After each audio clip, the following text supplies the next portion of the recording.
These lights are a little hot in my eyes, so if you could turn these down a little bit, that would be great. I was going to say it was nice to see you, but I can't see you. I'm blinded by the spotlights. In fact, some of you haven't seen for a long time. It just brings tears to my eyes to see you, and I just need so much. And I've been gone for a while because I've got the post-COVID cough, and I cough, and it scares people to think, I'm probably passing something pernicious on to you, so I'm sorry. But here I am, and you can pray for me. I can get through this. We're almost midway through our Psalm series that we titled Songs for the Journey. Is there anything on the screen? James is working on it there. Yeah, here we go. This is possibly my favorite psalm, Psalm 16, Song of Eternal Delights. The psalm is a great encouragement. When you're troubled by the passing of a loved one, as so many of us have experienced in the last year or in the last week or so. A lot of you may have heard that Ruth Dorn and Nina Robinson died on Thursday, 3 days ago. Nina was here last week. Ruth wasn't. She's been kind of ill, and Nina had been too, but you don't see her walking around today, and we miss her. We've lost others recently that I was just looking at the parking lot and realizing that person's not going to roll in and walk in and be with us.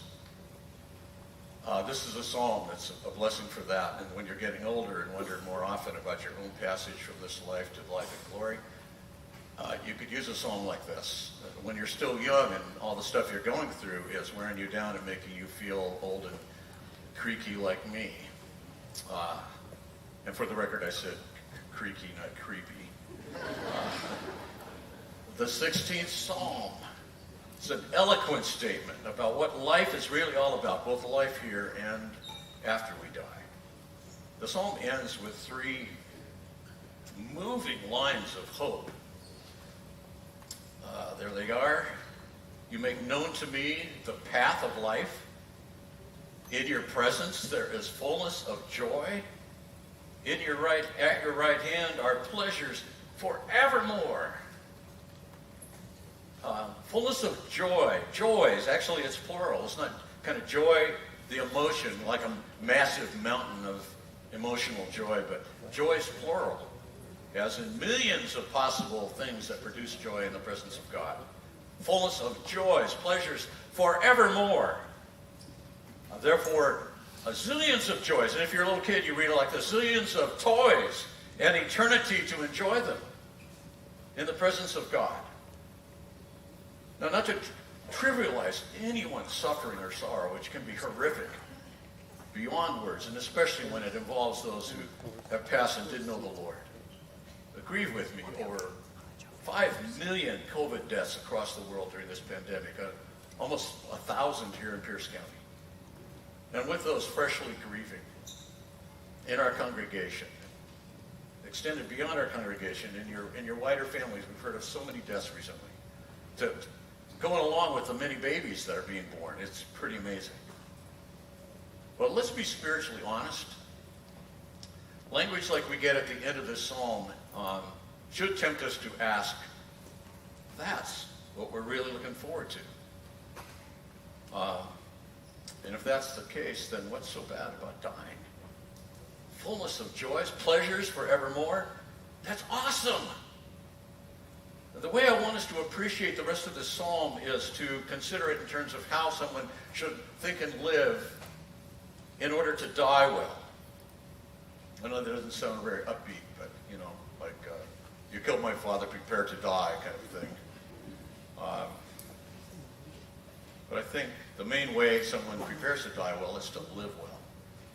And there's nothing gloomy about that. This psalm is a master class in what life, including eternal life, is really all about. And that's how it kind of rips the mask off the mystery and the misery of mortality, and so that we can breathe in some magnificent joy.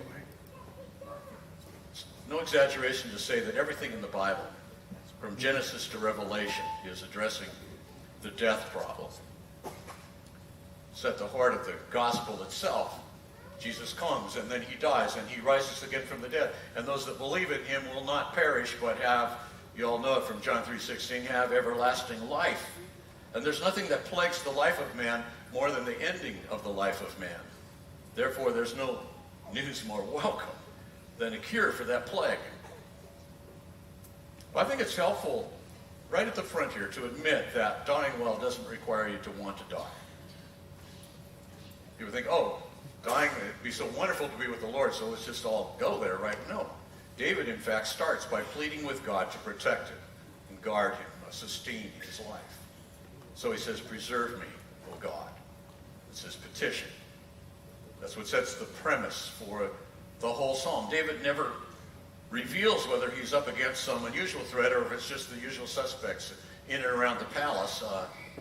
He leaves us wondering. But by the time we get down to verse 10, 9 and 10, you realize that he's concerned about what happens when he dies. That petition shows us that you can die well with a very healthy desire to keep on living, fighting for your life against some pernicious disease. It's wholesome and it's righteous to want to keep living with your family around you, with whatever limited pleasures this fallen earth can supply. Ribeye steaks and coconut cream pie and a rousing game of Twister after dinner every Thursday, or maybe every other Thursday, as you get older. My mother was just a few days from dying of cancer after 35 years of being an invalid, and was completely at peace with seeing the Lord face to face, thrilled to change addresses to the right hand of God, the right hand of God, RFD, send me my mail. But still, she held her newest grandson on her hospital bed there at Good Sam. Shed heartbroken tears. She wouldn't get to watch little Stephen grow up. David is not anxious to die. He asks the Lord to preserve and guard him. He has only one person he can go to with a request of that magnitude. That's God. His only possible shelter from the harsh realities of death, his only safe place, his secure refuge. For in you I take refuge. In you. And this is David writing. He's not taking refuge in his highly refined, well-tested, giant-killing slingshot skills, or his javelin dodging techniques, or his 30 mighty men, those guys, well-armed, utterly loyal, or 30-foot palace walls, or he's not taking refuge in the goodwill of his people. He says, in you I take refuge. And so we start with this. In all matters of life and death, you must set God before you as your secure refuge. In fact, I want you to go to the top of your notes, because now would be a good time for us to insert the Psalm's overall main point. Actually close to a definition of what it means to die well. In order to have joyful, unwavering confidence for this life and the life to come, you must set the Lord constantly before you. As in the four things, as your secure refuge, your sovereign master, your supreme treasure, and your sleepless counselor. Now, when David says he takes refuge in God, that doesn't mean that he thinks of God as his private servant, like he's an almighty bodyguard hired to keep him safe no matter what. In fact, it's just the opposite. David is God's servant. He says so in verse 2. So he says, I say to Yahweh, the God of Abraham, the God of the Exodus, you are my Lord. There's two words for Lord here. I won't really go into that, but this second word is the word Adonai, which means like master, my master. Not just the master in some remote and general way, but my master, my own master. You see, King David has a king. And so he willingly, gladly submits to the Lord as his own sovereign, who is in charge of all of his living and all of his dying. He sets the Lord before him as his sovereign master. David confesses the truth that God, we can call him the designer laureate of both births and deaths. See, David lived in gory times. Clashing swords and rattling armor and severed heads. He himself had witnessed the deaths of many men In fact, he was renowned as the David who had killed his 10,000s. He had to have some way to reckon with the weighty burden that he might have sent quite a few Philistines to an early grave. But we know that David wrote Psalm 139, which we'll study in January, Lord willing. We learn there that our days, in that psalm, that our days are determined before we're ever born, which means that no one gets born 1 minute too late or dies 1 minute too soon. You are my master. Isn't that precisely what you have said so many times when you pray? You pray that your plane won't go down, your kids will make it home safe and sound from a hunting trip, your mission friends will outlive an Ebola attack, the biopsy will come out as God would ordain it, the breech baby will survive. Lord, you are my master. I pray for life, but I submit to you.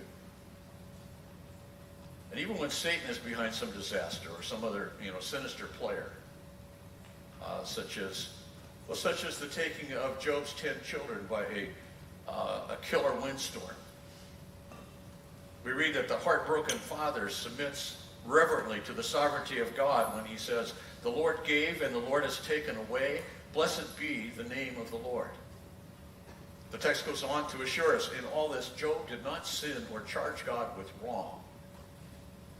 So, back to David. David doesn't resist the right of God to give and take life, and neither should we. We can fight a disease, but we cannot fight God. And David knows all this, but still he prays to be preserved, like a lamb praying to his shepherd. In order to experience joyful, unwavering confidence for this life and the life to come, you must set the Lord constantly before you as your sovereign master. That's number 2. David rests contentedly in the master's will. That's number 2, if you want to die well. But now comes this, 7 of the sweetest words in the Bible. I have no good apart from you. That could mean several things. That could mean that all credit goes to God for any good, pleasant, desirable thing in David's life. You can kind of get this, when it's dinner time and you bow down and you thank your dad for the food. Which dad? Here's the dad, he worked in the mill, he's got the calluses to prove it. He brought home the bacon, but we all bow down and we thank God for our food. And then everything else you're saying. Or it could mean this, that David surveys his many blessings and knows their goodness depends on the presence of God. That is, without God involved in it, they're just empty vanities that you just satisfy your soul with, but they can't satisfy. And that's sort of like how the enjoyment of the Grand Canyon is ruined when your favorite person isn't there to watch it with you. That would be God in this verse. That's another way to take it. But it probably means that God himself is David's ultimate good. As we have it translated in the Christian Standard Bible, I have nothing good besides you. Nothing except for you. David sets the Lord before him as his supreme treasure. Nothing else is in the same league with the goodness of the Lord. If David had to choose between God and anything else on the list of everything else, in fact, if he has to choose between God and everything else on the list of everything else, he chooses God. I have no good except for you. You are my supremely valuable, all-satisfying, incomparably desirable treasure. Remember what we had in Psalm 73 a few weeks ago. Whom have I in heaven but you? And there is nothing on earth I desire besides you. Now I want you to stop for a minute. I want you to think about the most valuable, tangible thing that you've been given in this life. Something besides your home. Something like, I don't know, maybe it could be a wedding ring. It could be a moderately expensive car. And you could compute the value on that. You could just look up the Blue Book on Google and based on what other people would be willing to pay for it, call that market value. The worth of nearly anything, even a painting by Hunter Biden, is based primarily on what someone is willing to pay for it. Or maybe it's a book. I was thinking about my most treasured book. An old shabby book with a broken spine. Parts of it are coming off. With a little Scotch tape on there. Pathetic gas mileage. Now, what is it that gives this value to me besides being older than Earl? As in 150 years old. The book, not him. In fact, it's his birthday today, so you can go give him a hug. But he's not 150. Almost, but anyway. Now, I couldn't find this title listed anywhere among rare book dealers, so I don't know anything about its present day value. It says inside that at one point it cost someone $1, quote, reduced, which is pretty amazing. It's definitely rare, so that's a factor. If I ever had an interested buyer, a thoughtful, generous friend sent this to me about 30 years ago, so it also has sentimental value based on that. There are different kinds of value. But here's what this book is. For most of a century, this was the classic work on the history of the New Testament canon. That is how we got our 27 books that we have in our New Testament. It was written in 1855 when the brilliant author was just 30 years old. Now, for comparison, the best book on this subject in print today costs exactly $42. All right, plus tax and license, whatever. And that's what I would call maybe academic or research value. But this still helpful little book gets its main value not from its content, but from who wrote it, but from being written by a British professor who was one half of a very famous duo of Cambridge scholars whose breakthrough work on the text of the New Testament is so renowned that even today it can be referred to with a two-letter acronym, WH, not White House. WH, the first letters of their last names. WH, and not Watson and Holmes, by the way. The W is for the author of this book, who is a guy named Westcott, Brookfoss Westcott, and H is for his lifelong research partner, 3 years his junior, Fenton John Anthony Hort. W.H., Westcott and Hort, famous. Like Lewis and, you help me on this, Lewis and Clark, Penn and Taylor, not so many on that one. Simon and Garfunkel, some of you are really old. Chip and Dale, way to go. Tom and Wayne. I'm sorry, Tom and Wayne. Ask Jerry Vorpal. Okay, so now you've got it all together. Westcott and Hort, thank you. But that's not all. If you flip open the cover, I think you'll be impressed to discover that this is the copy of the book actually owned by Professor Hort. There's his signature there in black ink and the date. It's the copy that he owned. But you will notice if you go to the title page, something even more impressive in that this is the book given to him by his friend.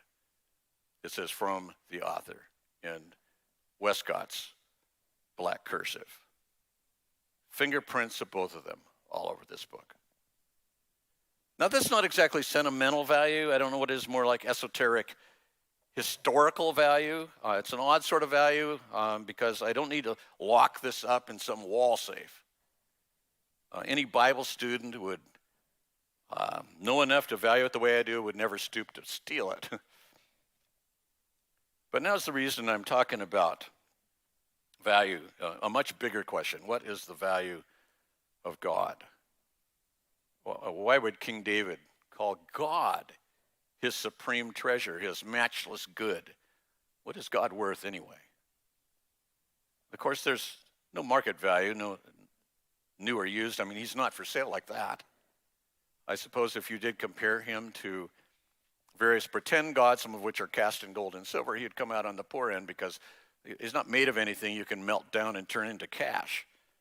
But a God who was made of a substance that is materially nothing, which means, that means he can't be stolen, can't be duplicated, can't be compared really, can't be tarnished or defaced. Well, here's the question, who is like the Lord? There's no blue book on God. There's black book, maybe. It would help, but not blue book because he's one of a kind. Call that rarer than rare. He's the first and only edition of the divine involved in, well, with just a single volume, assuming that he even had a beginning, of course, which he did not. Therefore, he is ancient of days, and yet he is ageless, and therefore, let's just say, he's in mint condition. Wow, are you getting impressed yet? Who is like the Lord? Plus, let's agree that his signature is found on everything you've ever touched because he designed and he created it all. He's the one that gives value to everything else that is. Every person is precious because they bear his image. His fingerprints are all over us. The creation declares the glory of God. That's value in a mind-blowing scale. The vastness of our universe allows us this vivid glimpse into the might and the majesty of our Maker. Philip Yancey shared kind of a homespun analogy to help us appreciate the scale of God's handiwork. He was looking at a coffee cup, and he came up with this. If the Milky Way galaxy were the size of our entire continent of North America, our solar system would fit in a coffee cup. Yet this vast neighborhood of our sun, in truth the size of a coffee cup, fits along with several 100 billion other stars and their minions in the Milky Way, one of perhaps 100 billion such galaxies in the universe. To send a light speed message to the edge of that universe would take 15 billion years. God made all of that. Impressed yet? Who is like the Lord? And how about sentimental value? I won't even go into that because think about it. Do you actually think God's value is altered one penny by how popular he is? Or yes or no, it doesn't change at all. Who is like the Lord? Now that makes me think of the most common way to establish the value of something, and that's to apply the principle of supply and demand. You all know about this. Let's say something is wanted by everyone, but there's a big shortage. Let's say like Costco toilet paper. Especially early in the pandemic where they could have tripled the price if they had dared. Well, let's say at the same time, Costco, through a monumental ordering error, had a vast oversupply of paper clips, whole shiploads. And yet, for some unexplainable reason, people were not lining up for the chance to stock up on them in case of some future emergency. So, logically, that would mean you could probably get paper clips for, well, what they are now is, I think you get one paper clip for 0.7 cents. And you could have cleaned up on them. Well, how does that principle work to establish the value of God? Well, here's the most remarkable upside-downest thing in the universe, and this will tell you why this world is pathetically in need of a flip-over. God is an infinite, inexhaustible supply. In fact, Paul says he is not far from each one of us. But the demand of God, not the need for God, but the demand for God is infinitesimal. The line is short because no one seeks after God. Romans 3:11, quoting from Psalm 14 and Psalm 53. Now, anyone who is smart enough and humble enough to get in that line, which no one does, but hypothetically, they would have access to unlimited helpings of the God of all infinite goodness and grace, unlimited refills. But look, the infinite and the finite. The supply infinite, but the demand nothing. The law of supply and demand leaves us with the conclusion that God's street value is hovering right between zero and zilch. And so bingo, this is why God's name is constantly taken in vain. This is why Jesus got crucified. This is why the road to destruction is so broad. So how does David reach the opposite conclusion to value God as his supreme treasure? Well, the answer is simply grace. That God gave him the eyes to see and appreciate his true value. The actual value of God. Because look, the true value of God is not determined by anything you can see in this world. Even viewing the vast and intricate creation can't give you the full panorama of infinity. Simply because even though it's really big, creation is still finite. If you could comprehend the infinite vastness of God's glory, then his whole universe would fit. The whole universe would fit in this cup, reduced over and over in infinite succession. What does Isaiah say in Isaiah 40? Behold, the nations are but a drop in a bucket, and are accounted as the dust on the scales. All the nations are as nothing before him, and are accounted by him as less than nothing and emptiness. This is the verse that should be emblazoned over the General Assembly at the United Nations. All the nations are as nothing before him, and are accounted by him as less than nothing and emptiness. Man, if you're ever afraid of anybody on this planet, I don't care how mighty and wonderful they are, just think about this verse. To whom then will you liken God, or what likeness compare with him? To establish God's value, which is infinite, you can't use any of the methods that set the value of anything else. His worth is intrinsic. It's determined only by himself, within himself. His value is infinitely glorious before he ever made a star, or a starfish, or a starling, or a starlet, or a star quarterback. It has no reference to anything outside himself. He is, in fact, the only being where that's true. That pretty much defines what it is to be God. This value can be known only by divine impression on a stone-blind soul. This is the God who made himself known to David. And I hope to you. This is what makes him, if he's yours, your greatest good of all goods, your supreme treasure. Who is like the Lord? No one. No one but him. Lord, I have no good apart from you. I set you before me constantly as my supreme treasure. So here's what we have so far. Let's get soul naked honest. If you don't have a life-defining relationship with God, you will die and it won't be pretty. You will meet a God you didn't trust, didn't obey, and you didn't value. That's not a day you should look forward to. Now read quickly in verses 3-6 how a person lives and thinks in real time who does have this life-defining, soul-satisfying relationship with God. There are 3 details here. These are in your notes. How much God means to him. In this case, David, hopefully you, here's what it looks like when you set the Lord before you as your refuge and your master and your treasure. First of all, from verse 3, you will also treasure and delight in God's people. David gets great delight from seeing others value God like he does. Verse 4, you will shun all counterfeit gods that only multiply miseries because they are duds, they're joy killers. And then in verses 5 and 6, you will be deliciously content with God as your assigned portion. All you could ever want or ever desire, all you could ever need, both now and forever, is all wrapped up in God. So let's read the verses. Verse 3, as for the saints in the land, they are the excellent ones in whom is all my delight. You value God, you value his people. Verse 4, the sorrows of those who run after another God will multiply. More gods, more griefs. Their drink offerings of blood I will not pour out in worship or take their names on my lips, a bunch of imposters, and who needs them anyway? Verse 5, Yahweh is my assigned portion, my true treasure, and my cup, my true pleasure. You hold my lot, and what do you have for me? What have you chosen for me? Look at verse 6. The lines have fallen for me in pleasant places. Indeed, I have a beautiful inheritance. What a song of contentment.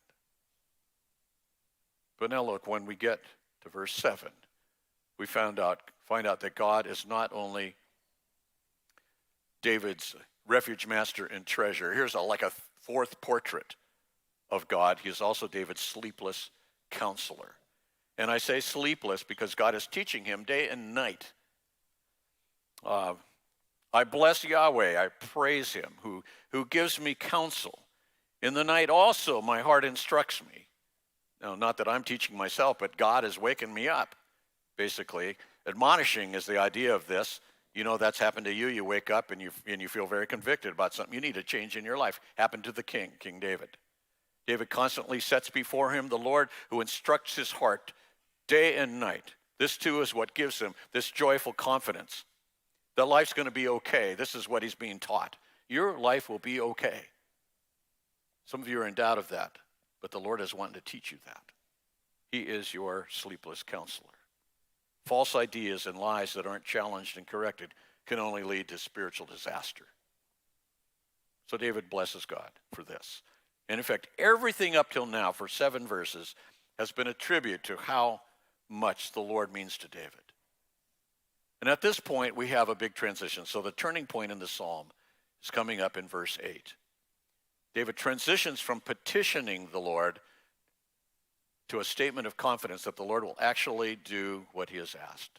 After reviewing all that the Lord is to him, my refuge and my master and my treasure and my counselor, his heart is filled now with certainty that the thing that he asked for will actually be given to him. God will preserve me. I will not be shaken. And so here's how the verse goes, verse 8. I have set, and now this is David's very intentional heart act of focus and affection. It's about what he chooses to think about, what he cherishes, what he draws from. I have set Yahweh continually before me. And even by writing down this precious scripture, David is keeping his eyes and heart trained like a laser on the Lord, who is everything to him. Because he is at my right hand, he is at my right hand. Now, how did the Lord get there? Well, this is Yahweh's very intentional act, gracious act of locating himself beside David for his complete protection at David's right hand. You know, like an advocate in the court, or like a bodyguard on the battlefield, or like a Sherpa on a severe slope. That's why David is so sure, I will not be shaken. I'll be kept and preserved just as I prayed. I will not be moved. And so we're at the center point of the song, and by faith you live with great intentionality in the presence of this God, your refuge who guards you, your master who governs you, your treasure who graces you, your counselor who guides you. That very God right here at your right hand for everything that you need, never to stumble and fall, whether in life or death. I will not be shaken. I will not be shaken. So now we have the unwavering confidence part, but where's the joy? Well, now comes the joyful part. In fact, crazy good, shouted out loud, graduation and wedding ceremony, national championship joy. Verse 9. The great outcome of continually setting God before him like that and of having confidence that he will not be shaken. Here is the great therefore of all of that. Deep-seated, soul-invasive, heel-clicking, dying well kind of joy. Therefore, my heart is glad, joyful, same root word as the fullness of joy is down in verse 11. And my whole being, literally my glory, my inner spirit where the light shines, rejoices, as in shouts out loud in wild exultation. These are powerful words for joy. David is not talking about joy that will come only after this life, what we get down in verse 11. This is gladness now. Rewind 70 years and listen to Jim Elliot writing about joy in his journal. He's 23 years old. He was still single, and of course he didn't know that he would die for Christ almost exactly 5 years later.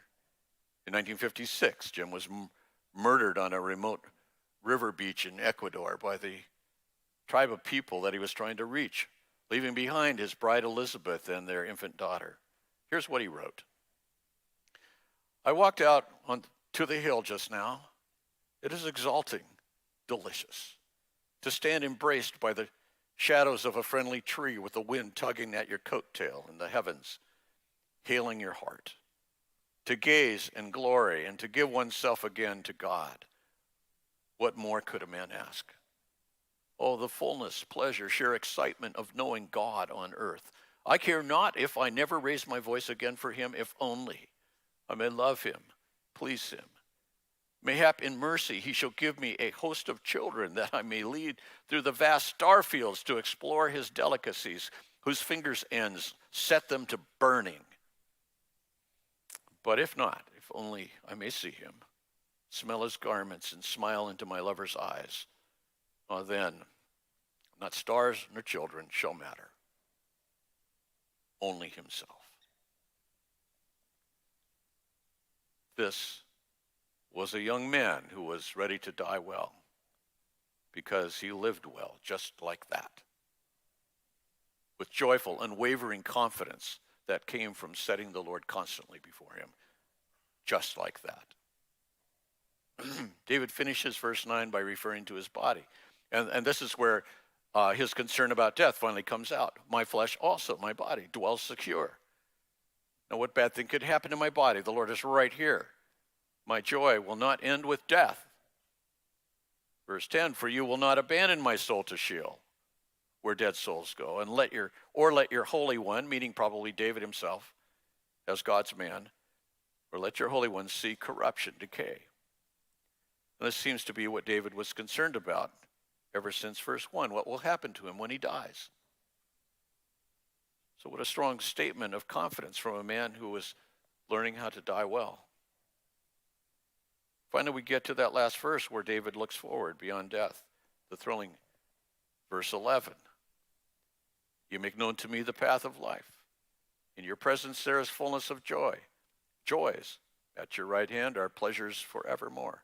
We get an email from Randy Brenice. That verse is on every one of them.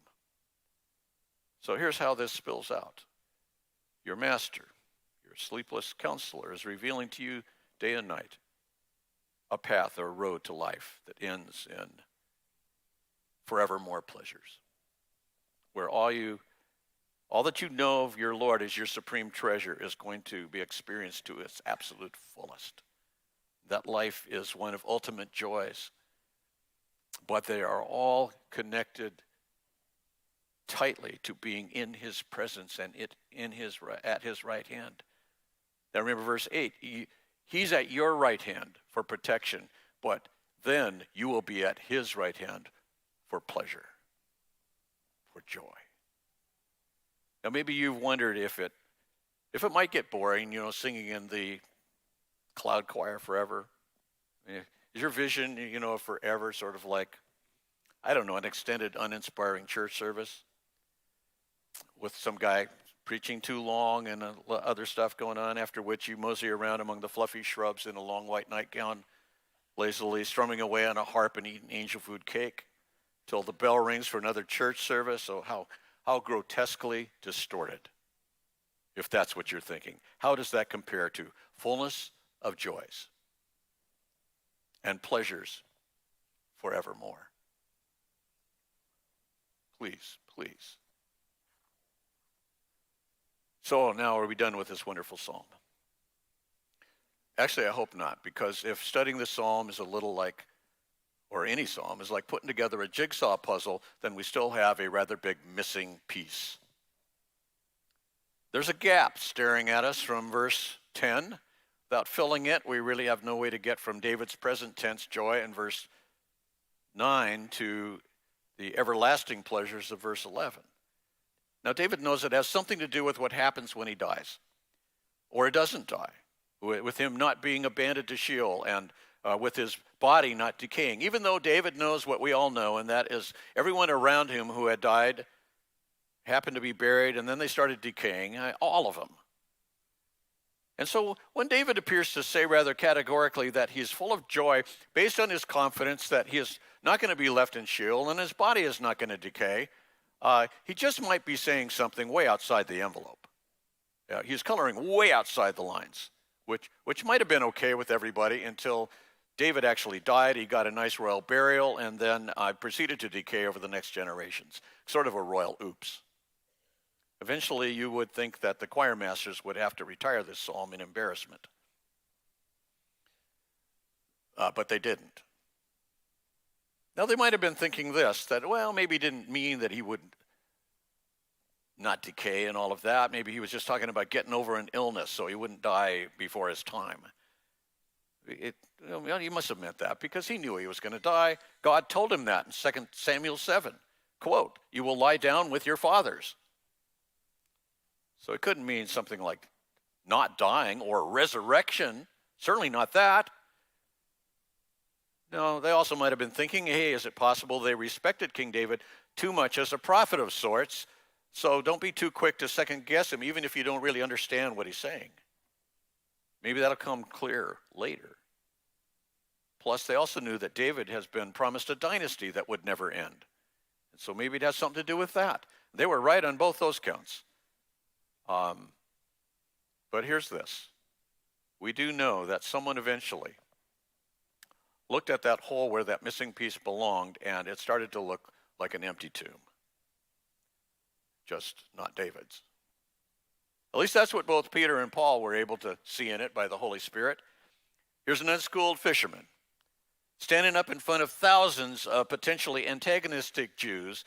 He quotes a big chunk of this very psalm by heart to prove the resurrection of Jesus, whom they had so recently killed on a cross. This is Acts chapter 2. He's saying, it was prophesied, we witnessed it, here's our Messiah. Believe in him.